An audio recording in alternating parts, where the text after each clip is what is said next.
निर्मल मन करके नवता भक्ति कीजिए भगवान की प्राप्ति के लिए। और यहाँ मनु महाराज की बड़ी बेटी आकृति का विवाह रुचि प्रजापति के साथ किया गया। पहले तीनों बेटियों के वंश का वर्णन किया जाएगा, इसके बाद मनु महाराज के 2 पुत्र हुए उनके वंश का वर्णन किया जाएगा। मनुस्तु शतरूपाय प्रिया कन्या सुजघ्रे आकोटि देवहूतस्य विश्वता। आकृति का विवाह रुचि प्रजापति के साथ किया गया, देवहूति का विवाह कर्दम जी के साथ किया गया और विश्वती का विवाह स्वयं दक्ष के साथ किया गया। जिनके यहाँ 28 कन्याएं हुई, 28 कन्याओं में से 27 ये नक्षत्र हुए और 28वीं कन्या सती का विवाह शंकर से किया गया दक्ष के द्वारा।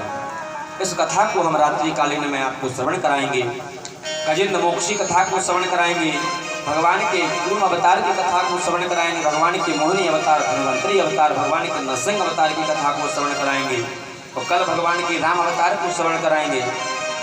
रात्रि कालीन वेला में आप सभी को इन कथाओं को श्रवण कराया जाएगा। महाराज की बड़ी बेटी आकृति का विवाह रुचि प्रजापति के साथ किया गया। आकृति के गर्भ से स्वयं यज्ञ नारायण का प्राकट्य हुआ। बोलिए यज्ञ नारायण भगवान की हो। और यज्ञ नारायण भगवान का विवाह दक्षिणा नामक पत्नी से किया गया, इसलिए यज्ञ में दक्षिणा ना देने से उस यज्ञ का फल प्राप्त नहीं होता है। यज्ञ होने के बाद यदि किसी ब्राह्मण को, किसी संत को दक्षिणा ना दी जाए तो यज्ञ परिपूर्ण नहीं होता है, क्योंकि पत्नी धर्म का स्वरूप है। तब भगवान को ब्रह्म हत्या का श्राप लगा, रावण को मारने के बाद अयोध्या आए, भगवान ने अश्वमेध यज्ञ किया।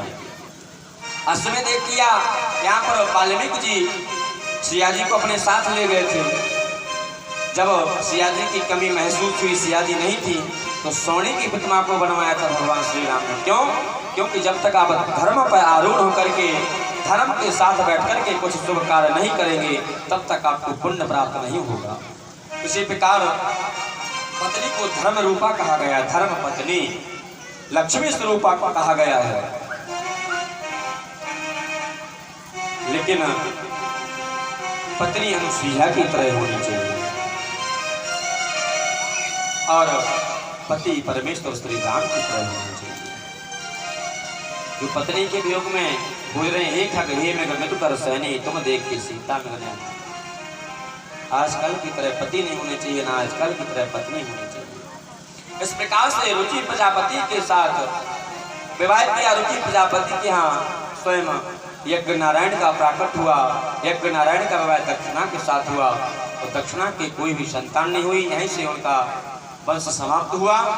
और फिर प्रसूति का विवाह दक्ष प्रजापति के साथ किया गया।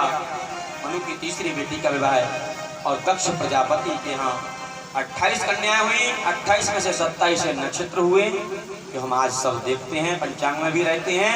और सती जी का विवाह शंकर जी के साथ हुआ। दक्ष ने यज्ञ किया, शंकर को श्राप दिया कि शंकर आज से तुम्हारा यज्ञ में कोई भाग नहीं रहेगा। दक्ष ने यज्ञ किया, शंकर को निमंत्रण नहीं दिया। सती को अपना देह कुंड में त्यागना पड़ा। क्यों त्यागना पड़ा? क्योंकि सती कीन सीता कर वेखा। सती ने सीता का वेश बनाया था। इस प्रकार से भगवान शंकर ने उनको अपने बामांगन ही बिठाला। तब जाकर के सती ने उस यज्ञ में जानबूझ करके गई, यज्ञ कुंड में अपने शरीर का दाह किया। कब ली परीक्षा? जब श्री राम अपनी सिया को खोज रहे थे तब जाकर के सती ने परीक्षा ली। शंभू कह रहे हैं देखो नारायण अपनी पत्नी को खोज रहे हैं। वो कहते मुझे तो नहीं देखते नारायण। बोले जाकर के परीक्षा ले लो। तो सती कीन सीता कर देखा। सती ने सीता का रूप बनाया। राम जी लला के सामने खड़े हुए बोले मुझे पहचाना, मैं आपकी धर्म पत्नी सिया। लक्ष्मण जी बोले भैया भाभी हैं। राम जी ने कहा भाभी नहीं है वो, ये मैया है, गौरा मैया है, गौरी जी है। और आकर के शंकर जी से झूठ बोला। शंकर जी ने कहा परीक्षा लेकर के आई? बोले नहीं मैंने कुछ परीक्षा नहीं।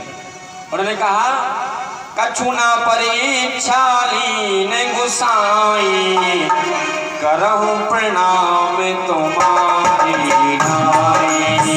कछु ना परीक्षा लीन गुसाई करहु प्रणाम तुम्हारी ढाई।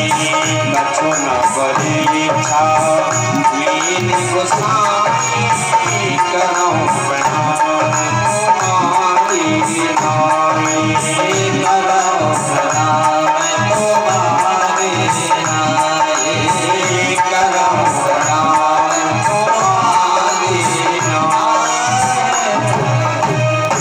शंकर जी ने कहा परीक्षा लेकर के आई राघवेंद्र राम जी लला की, कछु न परीक्षा लीन गोसाई, करहूं प्रणाम तुम्हारी नाई। तो तुम्हारी तरह बोले प्रणाम करके आए। अच्छा ठीक है, बोले आपने सिया जी का वेश बनाया, वो मेरी मैया है, इसलिए शंकर भगवान ने उनको बामंग में स्थान नहीं दिया। सती ने यज्ञ में जाकर के अपना दाय कुंड में यज्ञ कुंड में दाय किया। इस प्रकार से समस्त कथा का वर्णन आपको सुनाया जाएगा। कश्यप अदिति जी महाराज की कथा को आपको श्रवण कराया जाएगा। जो कर्दम जी की 9 पुत्रियां थी उसमें से अदिति हैं, कश्यप जी, उनका विवाह हुआ और कश्यप अदिति ने महान तप किया। उनके यहाँ बामन भगवान का अवतार हुआ। बामन भगवान की कथा को आपको श्रवण कराया जाएगा। कश्यप अदिति महान तप कीना, जिनको मैं पूरा वर देगा। भगवान ने वरदान दिया था कश्यप अदिति को कि हम तुम्हारे यहाँ बालक बनकर के आएंगे। इस प्रकार की विविध कथाओं को आपको संध्याकालीन बेला में रात्रि 8 बजे से श्रवण कराया जाएगा। थोड़ा हरि नाम संकीर्तन, इसके बाद आरती और प्रसाद लेकर घर जाएं। हरे सीताराम सीताराम गाओ रे गाओ रे।